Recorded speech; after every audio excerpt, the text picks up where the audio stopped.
प्रिय विद्यार्थियों, real mentor में आप सबका हार्दिक स्वागत है।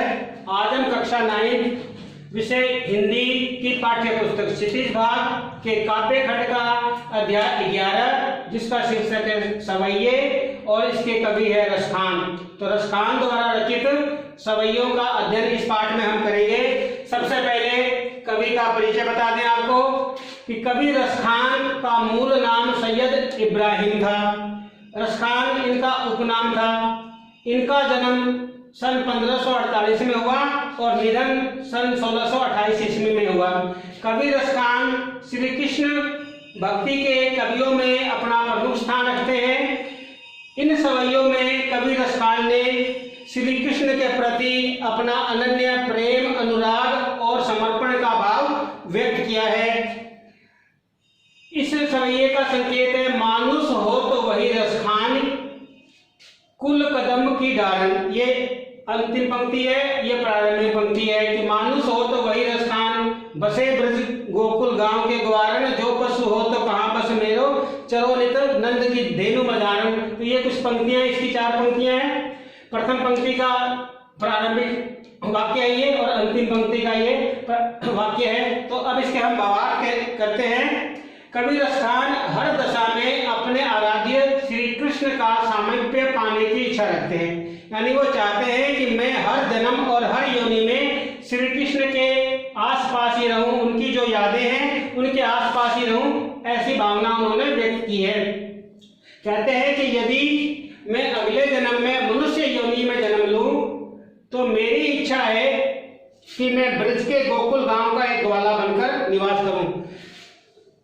कवि रसखान की यह हार्दिक इच्छा है कि यदि मेरा जन्म अगले योनि में मानव योनि में जन्म हो तो मैं ब्रज के गोकुल गांव का एक ग्वाला बनकर ब्रज में निवास करूं, और यदि मैं पशु बनूं तो मेरे बस में क्या है, क्योंकि पशु जो है वो दूसरों के अधीन होता है, परवश होता है। लेकिन फिर भी उनकी ये इच्छा है कि मैं नंद के गायों के बीच चरने वाला एक पशु यानी कि एक गाय बनूं।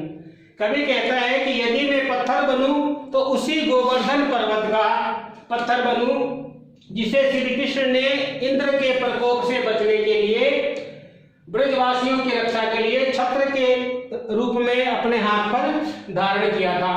तो कवि की इच्छा है कि यदि वो पत्थर बने तो उसी गोवर्धन पर्वत का जिसे श्री कृष्ण ने अपने हाथ में उठाया था, और यदि पक्षी योनि में जन्म लूं तो कवि की इच्छा है कि मैं यमुना नदी के किनारे कदम की डालियों पर निवास करने वाला एक पक्षी बनूं। आशय यह है कि कवि रसखान हर योनि और हर जन्म में अपने आराध्य श्री कृष्ण और ब्रज भूमि का सामीप्य चाहते हैं, यानी कि श्री कृष्ण और ब्रज भूमि के नजदीक ही रहना चाहते हैं और यही पाने के लिए प्रभु से प्रार्थना कर रहे हैं। अब इस भावार्थ से 4 प्रश्न पूछे गए हैं। पहला प्रश्न है कवि रसखान अगले जन्म में ब्रज में ही क्यों रहना चाहते हैं? तो इसका उत्तर है कवि रसखान श्री कृष्ण के परम और अनन्य भक्त थे। उनकी इच्छा थी कि वे अपने आराध्य श्री कृष्ण की लीला भूमि के समीप ही रहे। इसी कारण कवि ने हर जन्म और हर योनि में ब्रज के समीप ही रहने की इच्छा प्रकट की है। दूसरा प्रश्न है जो पशु हो तो कहां बस मेरो, इससे कवि का क्या आशय है?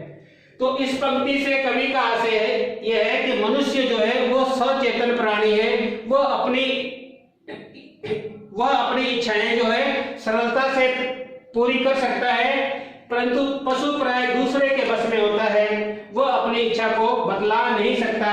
तो जो पशु हो तो कहां बस मेरो, इस पंक्ति से कवि का यही आशय है कि पशु जो है वो दूसरों के बस में रहता है और वो अपनी इच्छा को बदला नहीं सकता है। तीसरा प्रश्न है हरि छत्र पुरंदर धारण से कवि ने किस कथा की ओर संकेत किया है, यानी इसमें कौन सी अंतर कथा है? तो इस पंक्ति के द्वारा कवि ने इंद्र द्वारा ब्रज पर क्रोधित होकर मूसलाधार वर्षा करना तथा श्री कृष्ण द्वारा गोवर्धन पर्वत को उठाकर ब्रजवासियों की रक्षा करना तथा इंद्र के घमंड को नष्ट करना कथा की ओर संकेत किया गया है। चौथा प्रश्न है, इस सवैये से कवि रसखान ने क्या व्यंजना की है, यानी कि इस सवैये के माध्यम से कवि रसखान की हार्दिक इच्छा क्या है, वो क्या चाहते हैं। तो कवि रसखान ने अपने आराध्य श्री कृष्ण एवं ब्रज भूमि के प्रति अत्यधिक अनुराग और अनन्य भक्ति की व्यंजना की है। धन्यवाद।